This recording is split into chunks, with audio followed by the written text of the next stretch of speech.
మోకాల నొప్పులకు ఎటువంటి సర్జరీ లేకుండా ఎపియాన్ పెయిన్ క్లినిక్ అందిస్తున్న అత్యాధునిక చికిత్స.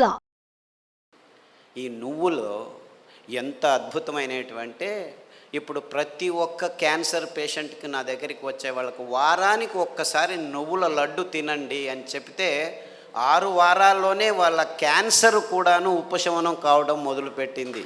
అది ఎన్ని క్యాన్సర్ పేషెంట్లో నాకు లెక్కలేదు. ఇప్పుడు blood cancer, bone cancer, lung cancer, గర్భకోశం క్యాన్సరు, ఈ క్యాన్సరు, ఆ క్యాన్సరు, ఏదేదో పేర్లు 30 రకాల క్యాన్సర్లు పేర్లు పెట్టుకొని ఉన్నారు. ఏ రకాల క్యాన్సర్లు పెట్టుకున్నా, పేర్లు పెట్టుకున్నా, మీరు వారానికి ఒకసారి నువ్వుల లడ్డు మీరు మీ పిల్లలు తింటుంటే ఏ క్యాన్సరు మీ దగ్గరికి రమ్మన్నా రాదు. ఇది నువ్వుల గ్యారెంటీ. ఇది నువ్వుల గ్యారెంటీ. నువ్వులంటే ఏమనుకుంటున్నారు?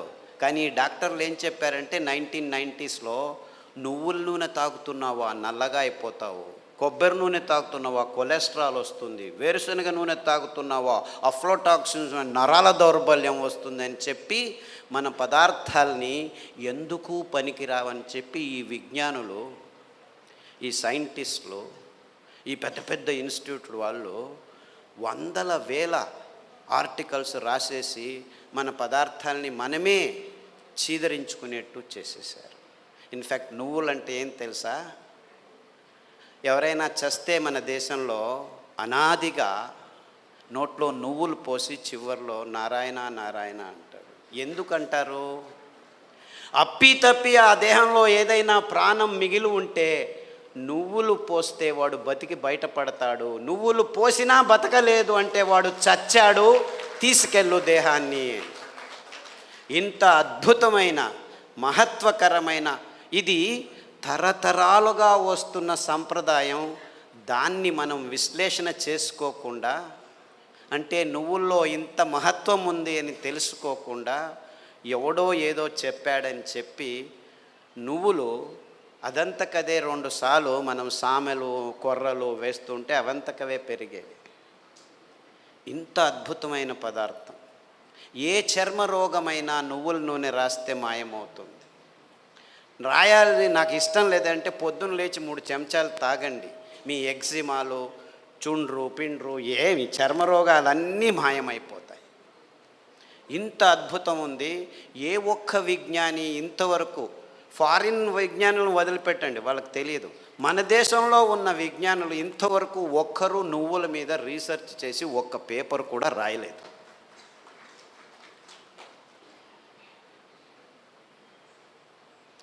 అంటే ఒక్కరు కాదు, వందల వేల మంది మైగ్రేన్ హెడేక్స్ ఉన్న వాళ్ళు ఈ నువ్వుల్ని, ఇంకా నేనేమి చెప్పట్లేదు మీకు, వరి నువ్వుల గురించే చెప్తున్నాను. నువ్వులు ఎలా పెరుగుతాయి? ఊరికి అలా పారేస్తే పెరుగుతాయి. ఇంత అద్భుతమైన పదార్థం నువ్వుల నూనె. ఏ పార్శ్వవాయువు వచ్చినా, ఏ లక్వా వచ్చినా, ఏ నరాల దౌర్బల్యం ఉన్నా వారానికి 3 సార్లు మీరు నువ్వుల నూనె 2 చెంచాలు ఉదయం తాగితే మీ నరాల దౌర్బల్యాలన్నీ అలా మాయమైపోతాయి. పార్కిన్సన్స్, నువ్వు నా భార్యవా, ఎప్పుడు పెళ్లి చేసుకున్నాను నేను నిన్ను, మరుపు రోగం అంట అందరికీ, పార్కిన్సన్స్, ఆల్జైమర్స్ అంటే మర్చిపోతాడు వాడు వాడే అని తెలియదు వాడికి. అలాంటి రోగులు నా దగ్గరికి వస్తే, ఇప్పుడు అమెరికాలో అందరికంటే భయపడే రోగం ఇదే. వాళ్ళకి క్యాన్సరు, డయాబెటీస్ అంతా మామూలు అయిపోయాయి, బతకడం నేర్చుకుంటున్నారు దానిలతో. కానీ పార్కిన్సన్స్తో బతికేది, బతుకుతున్నానని కూడా తెలియదు వాడికి. ఇలాంటి భయంకరమైన రోగాలు వస్తే 1 వారం కొబ్బరి నూనె, 1 వారం నువ్వుల నూనె, 1 వారం వెర్రి నువ్వుల నూనె అని ఇంకొకటి ఉంది. వెర్రి నువ్వులని తెలుసా? దానికి పేరు ఎందుకు పెట్టారు వెర్రి నువ్వులని? నీకు వెర్రి ఉంటే ఈ నువ్వుల నూనె తాగితే వెర్రి కూడా బాగా అయిపోతుంది. I'm not joking, I'm very serious. చాలామంది పిల్లలు బుద్ధిమాంద్యులుగా పుట్టి వెర్రిగా ఆడుతుంటే అక్కడ ఇట్లా చూస్తూ ఉంటే వాళ్ళకి వెర్రి నువ్వుల నూనె కొబ్బరి నూనె తాపిస్తూ దానికి తోడు సామెలు అరికలు తినిపిస్తూ ఉంటే 3 నెలల్లో బాగా కూర్చొని నేను స్కూల్కి వెళ్తానని చెప్పి ఇప్పుడు 10వ తరగతిలో ఫస్ట్ క్లాస్ వచ్చిన వాళ్ళు 18 మంది ఉన్నారు నా దగ్గర. అంటే పెద్దవాళ్ళకు వెర్రి ఉన్నా కానీ ఈ పార్కిన్సన్సే బాగా అవుతుంది. రాసేదానికి కావట్లేదు, సంతకం పెడితే బ్యాంకు వాళ్ళు చెక్ను రెస్పెక్ట్ చేయడం లేదని వందల వేల మంది నా దగ్గరికి వస్తే, వందల వేల మంది, ఒకరు ఇద్దరు కాదు, ఈ అరికలు సామెలు కొర్రలు తినిపిస్తూ ఈ నువ్వుల నూనె, వెర్రి నువ్వుల నూనె, కొబ్బరి నూనె వారం వారం మార్చి తాపిస్తూ పసుపు కషాయం, జీలకర్ర కషాయం, శుంఠి కషాయం తాగిస్తే 3 నెలల్లో సైన్లు చేస్తుంటే చాలా బాగుంది, ఎలా తయారయ్యారు మీరు అని బ్యాంకు వాళ్ళు అడుగుతున్నారట. అంతకుముందు నోటరీ సర్టిఫికెట్ని తీసుకోవాలి, ఈవిడే సైన్ చేస్తుంది కానీ సైన్ చేయలేకపోతుంది, డాక్టర్ సర్టిఫికెట్ తీసుకోవచ్చు. ఇలాంటి కేసులు వందలు ఉన్నాయి. కారు నడుపుతూ ఇప్పుడు హ్యాపీగా వెళ్తున్నారు 70 years పార్కిన్సన్స్ డిసీజ్ వాళ్ళు. అంటే నేను క్యాన్సర్ గురించి చెప్పట్లేదు, that is such a silly problem, such a silly. మొన్న హెచ్ఐవి పేషెంట్లని చాలామంది నా దగ్గరకు వస్తున్నారు, ఫోన్లలోనే వస్తారు, రారు కూడా. నాకు ఇలా ప్రాబ్లం ఉంది, ఏం ప్రాబ్లం లేదు నాయనా, నా దగ్గర రానే అవసరం లేదు, నేను చస్తున్నాను, పేషెంట్లు చూడలేక, అక్కడే ఉండు, ఫోన్లోనే చెప్తాను. ఈత ఆకు కషాయం, బిల్వాకు కషాయం, గరిక ఆకు కషాయం, బిల్వాకు అంటే మారేడాకు అంటారు, కషాయాలు తాగండి. దానికి తోడు వేరుశనగ నూనె. వేరుశనగ ఆ గులాబీ రంగు చిప్పలో రెస్వెరట్రాల్ అని ఒక అద్భుతమైన పదార్థం ఉంది, ఇంకెక్కడా లేదు ప్రపంచంలో. ఆ వేరుశనగ చిప్ప, ఆ గులాబీ రంగు ఉఫ్ అని ఊపేసి లోపలికి తింటామా, అది మందు, ఇది రోగం.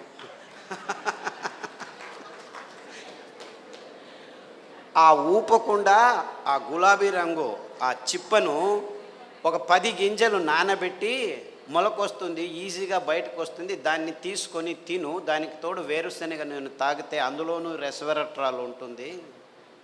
సో వేరుశనగ నూనె, కొబ్బరి నూనె, తర్వాత అరికలు సామెలు తినిపించి కషాయాలు తాగిపిస్తే 3 వారాలకు ఒకసారి డాక్టర్ దగ్గరికి వెళ్ళి మందులకు 3,000 నుంచి 6,000 రూపాయలు ఖర్చు పెడుతున్న వాళ్ళు ఇప్పుడు 3 నెలలైనా డాక్టర్ దగ్గరికి వెళ్ళకుంటే డాక్టర్ ఫోన్ చేసి ఏమి రావట్లేదే అని అడుగుతున్నారు.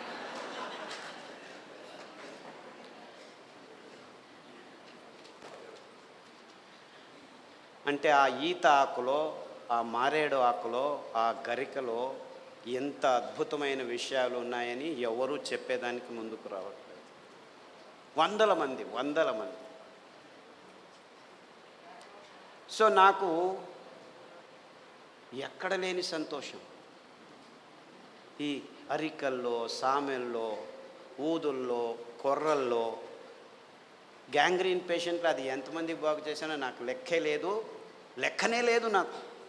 I have no count. రేపు కాల్ కట్ చేస్తారంటే డాక్టర్ ఖాదర్ చెప్పాడు, చామంతి పూల కషాయం, ఆకుల కషాయం తాగండి, గడ్డి చామంతి అని ఇంకొక ఆకు ఉంది, దానికి కషాయం తాగండి, సామెలు వారంలో 3 రోజులు తింటూ మిగిలిన ధాన్యం ఒక్కొక్క రోజు తింటే 6 వారాల్లో గాయం బాగైపోయి 6 నెలల్లో 6 కిలోమీటర్లు నడుస్తున్నాను డాక్టరు, ఎంత హ్యాపీగా ఉన్నానని ఫోన్లు చేసి నా దగ్గర రావాల్సిన అవసరం లేదు బాబు, నేను మిమ్మల్ని చూడలేను. ఫస్ట్లో 100 మందికి నేనే గాయం బాగు చేసి క్లీన్ చేసి అంతా చేసి బాగు చేసి, ఇప్పుడు నా దగ్గర రావద్దండి మీరే చేసుకోండి అని చెప్పేసి ఫోన్లలోనూ యూట్యూబ్లోనూ పుస్తకాల్లోనూ రాసేస్తే ఇప్పుడు ప్రతిరోజు ఇంకా ఫోన్లు బాగలేదని చెప్పి ఫేస్బుక్లో వాళ్ళే రాసుకుంటాను, వీడికి ఎందుకు చెప్పడం అనవసరం అని.